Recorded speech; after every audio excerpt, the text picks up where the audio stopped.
养生侃侃而谈，健康如约而至。我是你们的好朋友木子。日常生活中的饮食不规律、肠道消化功能弱、胃病等问题呢，会导致人体出现贫血的症状。贫血大部分表现为头晕、耳鸣、乏力等情况。那么日常生活中，我们可以吃些什么来补血呢？第一种，桂圆。桂圆里面含有丰富的葡萄糖、蛋白质等营养元素，可以促进血红蛋白的再生，因此能有效的补血养血。而且呢，桂圆里面有一种叫做高氧化酶的物质，可以帮助人体延缓衰老，提高自身的免疫力。第二种，葡萄。葡萄里面有大量的葡萄糖以及钙和维生素等营养，所以对贫血的人有很好的滋补作用。每天食用150克左右就可以了，过多的食用会增加身体的负担。第三种，动物肝脏。大部分贫血患者主要是身体内缺乏铁元素。那动物的肝脏里面呢含有丰富的铁，适量的食用可以提升身体里的铁元素，从而达到补血养血的作用。贫血是生活中一种常见的疾病，想要预防和根治，就要保证良好的饮食习惯，维持身体营养的均衡。甩手是一种很好的锻炼方式，对于一些肩颈酸痛的人，如果坚持正确甩手一段时间，疼痛可以得到很好的缓解。那下面我们就来看一看甩手的方法。首先，自然站立，两脚分开，与肩同宽，将双手抬起来，抬到胸前这个位置，手掌心朝下，与地面保持平行，然后双手自然的往后甩。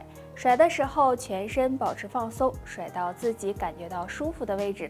再利用惯性使双手回到胸前，这样甩4下。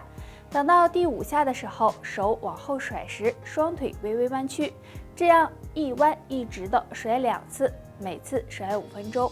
这样甩手可以放松全身肌肉，促进血液循环，对疏通经络有很大帮助。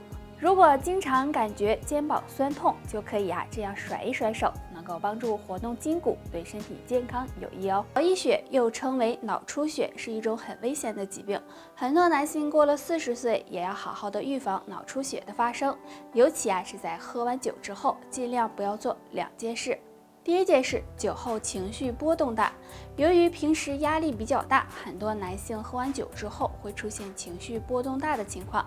如果经常这样大喜大悲，很容易导致血压升高，从而引发脑出血，所以男性朋友要注意。第二件事，酒后吸烟。本来酒精对身体的危害就很大，如果酒后再吸烟，那么伤害就会加倍，而且这样也容易引起血压升高，增加心脏的负担，不利于血管健康，也容易使人出现脑出血的危险。所以男性40岁后酒后要注意上面这2件事，即使再喜欢也要忍一忍。除了这些，喝酒的时候大家还要注意，不要空腹喝酒，喝酒时不要一口闷，不然也会给身体造成很大影响。男人40岁后说年轻也不年轻了，要多注意保养。建议大家少喝2瓶酒，也要多吃2种食物，对腰部健康有帮助，让你精神更好。男人要多吃粗粮。随着年龄的增长，肠胃功能会逐渐的下降，这时肠胃健康也会出现问题。那不妨多吃一些粗粮，粗粮中含有大量的膳食纤维，可以促进肠胃蠕动，增强肠胃功能，而且对提高免疫力也有帮助。那男性朋友多吃一些，能够延缓身体衰老，对健康长寿有利。男人要多吃黑色食物。黑色食物有保护肾脏的作用，能够增强肾脏功能，比如黑芝麻、黑豆等。男性朋友可以多吃一些，不仅可以补肾壮腰，对养护内脏都有好处。那男性到了中年以后，要少抽烟喝酒，多注意休息，避免熬夜，经常的晒晒太阳，多做运动，再配合健康的饮食，这样才能够达到健康长寿的目的哦。对男性来说，也很害怕衰老的到来。那男人开始衰老，身上会有哪些表现呢？会有2个地方变大，肚子变大。随着年龄的增长，男性体内的新陈代谢速度会变慢，如果再不运动，就会使体内堆积脂肪，身材发福，出现大肚腩。如果你发现自己肚子慢慢变大，就可能是衰老的信号了。牙齿缝变大，当人上了年纪之后，牙龈也会开始萎缩，这时牙齿缝会慢慢变大。如果你也说明开始衰老了。除了上面这2个表现外，还会有2个地方缩小，食欲缩小。当人到了一定年龄后，肠道功能会逐渐下降，这时会出现食欲缩小的情况。如果有这种情况，也要注意，可能开始衰老了。肺活量缩小。很多男性过了45岁后，稍微干点重活或者是运动一下，就变得气喘吁吁，这说明心肺功能在下降，肺活量也在慢慢缩小，衰老可能找上你了。男性朋友如果出现上面这4种情况，就要好好保养自己了，这样才能帮助我们延缓衰老。生活中很多男性比较爱出汗，这时一天就会洗好几次澡。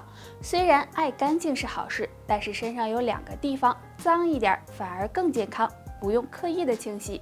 肚脐是一个很爱藏污纳垢的地方，所以很多人洗澡的时候都会刻意的清洗一下。要注意，肚脐周围的脂肪层很薄，而且还连着我们肠胃的某些神经。如果经常清洗或者是用手抠，很容易将皮肤弄破，引起感染，也容易引起一些肠胃问题。所以男性朋友要注意，让肚脐脏一点比较好。耳朵，耳屎其实是有保护耳朵的作用的。它能够防止小虫进入耳朵，而且耳朵还有自净的能力，所以大家不用总清洗耳朵，也不用故意的去清洗它。如果耳朵不小心进水了，也容易造成感染，对健康不利，所以耳朵也不用太干净。每个男性呢都希望自己的肾脏强大，其实肾脏好的男性通常呢都有一些共同点，不知道你有没有呢？腋毛旺盛，腋毛有很大的作用。不仅能够调节体温，还能够帮助身体排汗。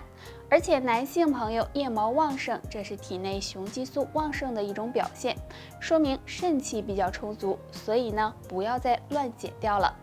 腿毛旺盛，我们会发现很多男性腿毛比较多，其实呢，这也是肾气充足的一种表现。腿毛越多，说明肾功能也就越好。如果你也是这样，那就偷着乐吧。不过木子认为，如果想要肾脏好，生活中一些小细节还是不能忽略的，要多注意休息，多喝水，还要坚持体育锻炼，这样才能。大家都知道，我们的身上不会无缘无故的出现疼痛。对于男性朋友来说，身上这3个特殊部位若出现疼痛，可能是大问题，尽早到医院检查。肾区疼痛，肾脏在我们腰部的2侧，如果感觉到腰部一侧或者是2侧出现持续性的疼痛感，那么就要警惕是肾脏出现了问题，比如肾结石、肾积水等，建议大家及时到医院进行检查，以免耽误病情。肩膀疼痛，对于年轻的男性来说，经常久坐不动，工作太累，可能会出现肩膀疼痛的情况，或者肩膀受凉了也会出现疼痛。若不是这些原因，无缘无故出现肩膀疼痛，就要小心，可能是心脏出现了问题。胸口疼痛，男性朋友如果经常出现短暂性的胸口疼，要引起重视，很可能是心绞痛或者是心梗引起的，同时还可能会伴有牙痛和肩膀痛的情况，最好到医院检查。那男性朋友如果这3个地方出现异常疼痛，就要小心了，尽早检查，尽早调理，避免给身体造成更严重的伤害。以上就是今天的全部内容，大家还想知道哪方面的养生小知识，可以在评论区给我们留言，木子会在第一时间给大家解答哦。